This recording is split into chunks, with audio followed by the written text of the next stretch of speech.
ക്രിസ്തുവിൽ സ്നേഹം നിറഞ്ഞവരെ, എല്ലാ ദിവസവും വൈകുന്നേരങ്ങളിൽ നാം ജപമാല പ്രാർത്ഥന ചൊല്ലുമ്പോൾ ലുത്തിനിയ ചൊല്ലി പ്രാർത്ഥിക്കാറുണ്ട്.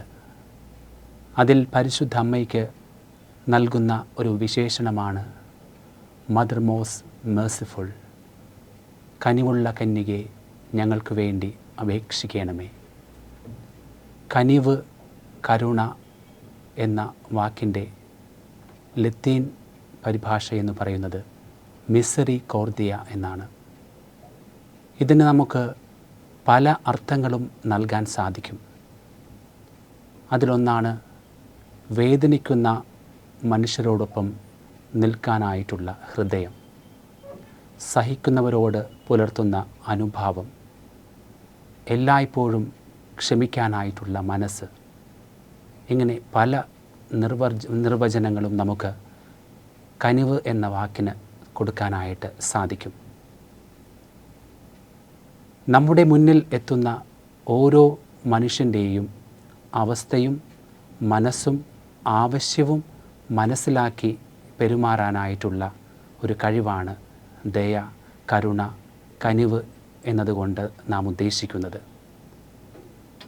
അതുമാത്രമല്ല, നമ്മുടെ എല്ലാ റിസോഴ്സസും ഉപയോഗിച്ചുകൊണ്ട്, എല്ലാ കഴിവുകളും ഉപയോഗിച്ചുകൊണ്ട് ആ വ്യക്തിയുടെ ഭാരം ലഘൂകരിക്കുവാനായിട്ട് നാം ശ്രമിച്ചുകൊണ്ടേയിരിക്കുന്നു.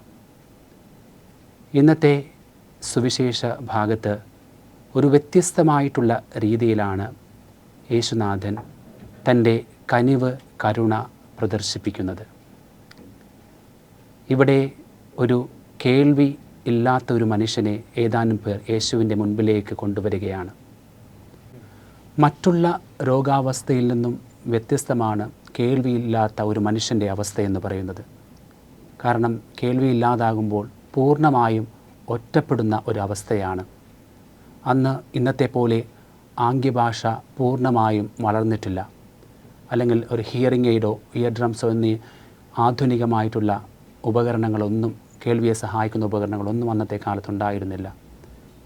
തികച്ചും വ്യത്യസ്തമായിട്ടുള്ള രീതിയിൽ തൻ്റെ കരസ്പർശം കൊണ്ടാണ് പ്രധാനമായിട്ടും യേശുനാഥൻ ഇവിടെ രോഗിയെ സുഖപ്പെടുത്തുന്നത്. ഇവിടെ ഫിംഗർ ഓഫ് ഗോഡ് എന്നുള്ള ഒരു പ്രയോഗം നമുക്ക് കാണാനായിട്ട് സാധിക്കും. പ്രത്യേകമായിട്ട് പഴയ നിയമത്തിലേക്ക് പോകുമ്പോൾ പുറപ്പാടിൻ്റെ പുസ്തകത്തിൽ ഏതാനും ഭാഗങ്ങളിൽ നാം ഈ കർത്താവിൻ്റെ കരത്തിൻ്റെ പ്രാധാന്യത്തെക്കുറിച്ച് ചിന്തിക്കാൻ നമ്മെ സഹായിക്കുന്നുണ്ട്. ഫറവോയുടെ മജീഷ്യന്മാർ പറയുന്നുണ്ട്, ഇത് തീർച്ചയായിട്ടും കർത്താവിൻ്റെ കരങ്ങൾ പ്രവർത്തിക്കുന്നതാണ് എന്ന്. അവിടെ പക്ഷേ ഇംഗ്ലീഷ് പരിഭാഷയിൽ നാം കാണുന്നത് the finger of God, by the finger of God എന്നാണ്. മറ്റൊരു ഭാഗത്ത് നാം കാണുന്നുണ്ട്, ദൈവം മോശയ്ക്ക് കൽപ്പനകൾ നൽകുന്നത് തൻ്റെ കൈവിരലുകൾ കൊണ്ട് എഴുതിയാണ് എന്ന്. മലയാള പരിഭാഷയിൽ തൻ്റെ കരം കൊണ്ട് എഴുതിയെന്ന് പറയുമ്പോൾ ഇംഗ്ലീഷ് പരിഭാഷയിൽ അത് by the finger of God, with the finger of God എന്ന് പറഞ്ഞുകൊണ്ടാണ്.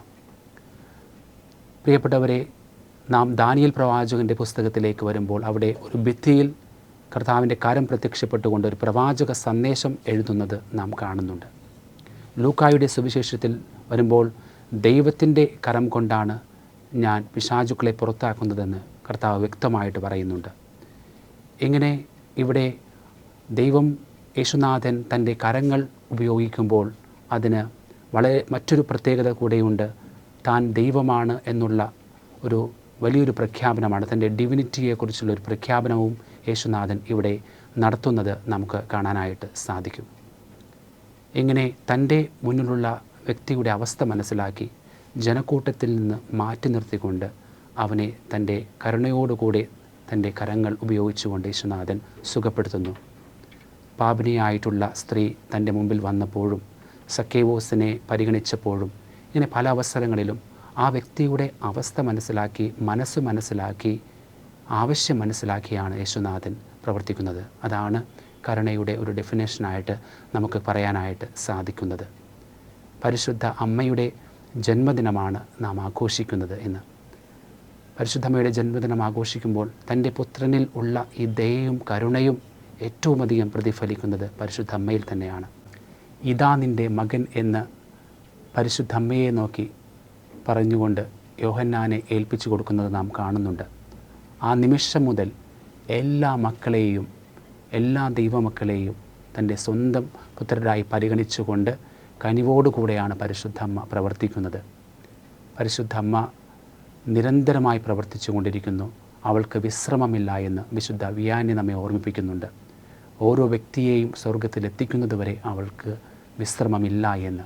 ഇങ്ങനെ കനിവോടെ അവൾ എന്നും പ്രവർത്തിച്ചു കൊണ്ടിരിക്കുന്നു. എലിസബത്തിനെ സന്ദർശിച്ചപ്പോഴും കാനായിലെ ആ കല്യാണ വീടിനെ വലിയൊരു അപമാനത്തിൽ നിന്ന് രക്ഷിച്ചപ്പോഴും പരിശുദ്ധമ്മയുടെ കനിവ് വളരെ പ്രകടമായിട്ട് നമുക്ക് കാണാനായിട്ട് സാധിച്ചിട്ടുള്ളതാണ്.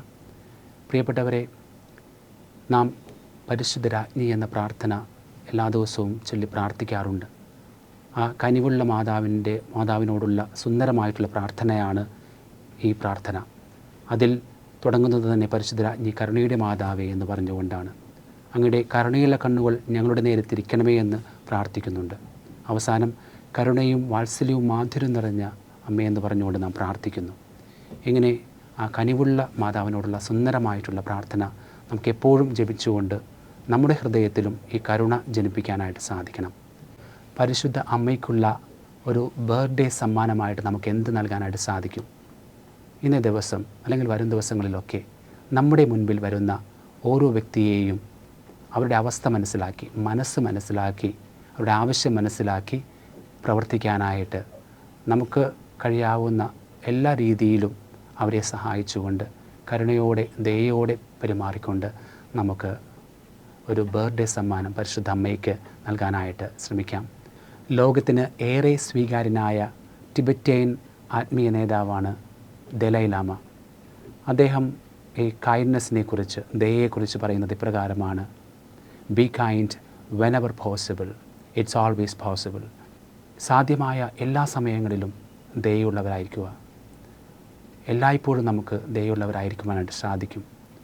നമ്മുടെ മുൻപിൽ വരുന്ന ഓരോ വ്യക്തിയെയും അവരുടെ മനസ്സും അവരുടെ അവസ്ഥയും ആവശ്യവും മനസ്സിലാക്കി പ്രവർത്തിക്കാനായിട്ട് യേശുനാഥൻ, പരിശുദ്ധ കന്യകാമറിയം നമ്മെ ഓരോരുത്തരെയും സമൃദ്ധമായിട്ട് അനുഗ്രഹിക്കട്ടെ.